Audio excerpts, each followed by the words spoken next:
Hello and welcome back to Core Finance. I'm Matt Brown, joined by Shaun Richards from Not a Yes Man Economics. It's UK Budget Day. We're coming to you live before the announcement, before Mr. Hammond steps up to the dispatch box. Just talk us through the budget and also the Bank of England and the data released yesterday from the OBR. Well, the first thing is, and in fact, it was, if you take out the sort of leaks over the weekend, first actual announcement comes on Monday, which is something of a surprise from the Bank of England, which is there's a lot of debate at the minute as to whether the government can find money for various different areas, NHS, schools and so on, housing. And suddenly we find that the Bank of England's requesting 25 billion more for the banks, which now there's various oddities in this. Let me, as best as I can, recall what it said in the letter. That the banks need more money because the economy is stronger and they're lending a lot more. Now, ordinarily, most people would regard that as a manna from heaven from the banks, so why do they need more? And the specific here is that the Term Funding Scheme, which for those that are not aware, was set up in August 2016 to allow banks to go directly to the Bank of England and borrow at bank rate or very close to it. It was supposed to grow to around about 100 billion. This August, the Bank of England decided another 15 billion needed to be added to the maximum, and then suddenly on Monday another 25 billion went on, so the potential total is now 140 billion. So they're obviously doing this because they think it's probably going to be used, and we come back to a sort of fundamental issue here is, through the whole credit crunch era, loads of areas get told that there's no money, but there's always money for the banks. If we look at this more deeply, what does it mean? I think that there are two routes through on this. One is, in line with all the talk about there being something for the housing market, well, one of my arguments has been that this particular money has made mortgages cheaper. Now, this is something of, well, I'll leave the Bank of England to explain this, why they raise bank rate and then allow mortgages to be cheaper. There's obviously a contradiction there, but that seems to be the game in town. And it poses all sorts of issues, I think. I know you put them up and then take them down. But we still return to the fundamental point of it making credit easier. Now we get to the next issue. It said that unsecured credit needs to be reined in, except some of this 25 billion will leak there too. Because if you give the banks cheap money, where's the place they can make the most on it? Is further down the thing, personal loans and so on. We've seen this. And maybe also the car finance sector, as the money chunks through the system, although mostly it's by subsidiaries of car companies. Who knows, they might count as banks these days, they might be applying for a few quid. So there's quite a lot in that hasn't really been covered and might be as significant as anything that's announced in a few hours' time.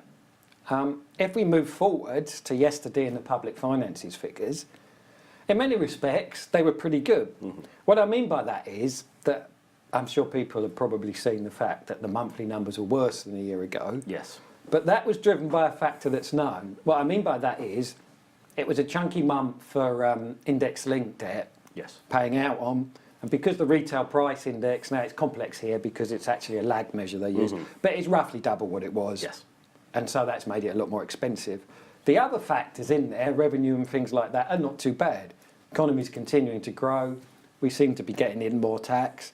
So that underlying thing is not too bad. And if you switch on the TV or radio this morning, lots of places are saying it's bad. Well, actually, that's not true. If you look at the underlying picture, there's not too bad. If he wished to ease, he could. And of course, the other side of that situation is it's so cheap to borrow right now. So if in a few hours' time he wanted to, he could. If we come now to today, and what might we expect? There have been so many hints on the housing market that I think now he almost has to do something, doesn't it? It's priced in. Yeah, and as to which way or as to whether we'll get all of it, I don't know. But I do have a big problem with all this, which is supposedly helping people to buy a house, but all of these measures make the price more expensive, so next time it's even harder. And this has been a contradiction in British economic policy for about as long as I can remember, I think, really. Because it is, and apologies to people that live in particular areas, have been dropped, like Northern Ireland, but the general picture has been of what? 25 years of house prices going up? Much more so recently. So that's one area. But coming back to the fundamental point of today, Can he borrow? Yeah, if he wants to. Will he? We'll see. Moving on to the technical aspects, there's been a lot of talk of what the Office of Budget Responsibility will do. Now, here's one warning for you all. First rule of OBR Club is it's always wrong. So when it looks forward, the future won't be like that, unless there's some outrageous fluke. To give an example, if they were right back in the day, gilt yields would now be 5%, about 1.5%, depending where you go on the thing.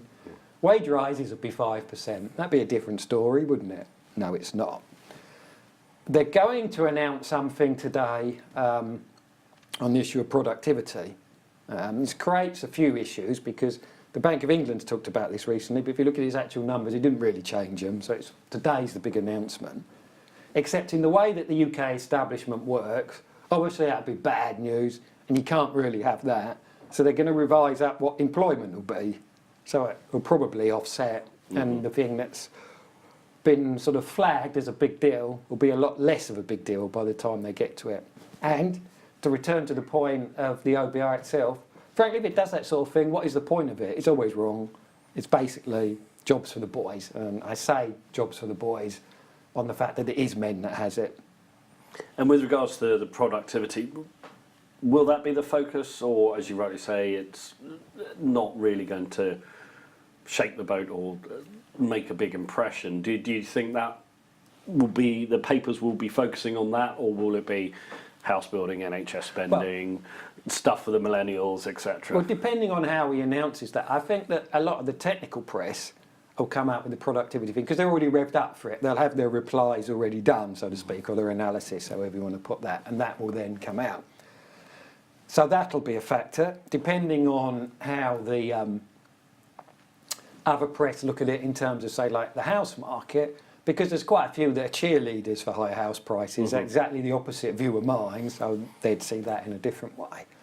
But coming back to the actual productivity argument, it does key into things that people might not expect at first, because this reduction in forecast, so be very careful about this, is forecast, not actually what it's doing, then means that the UK economy will probably grow slower. That's what the Bank of England announced a few weeks back.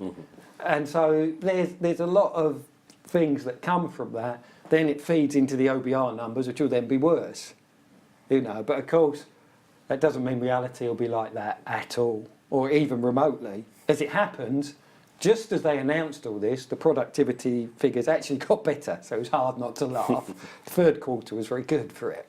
So this is quite a technical area, but depending, and here's the real problem actually, to be frank with this sort of analysis, depending on what they assume, they can come out with almost any number they like. Well, on that note, we look forward to Mr. Hammond's statement later on today. In the meantime, Shaun Richards from Not a Yes Man Economics, thank you very much for joining us today. Thank you.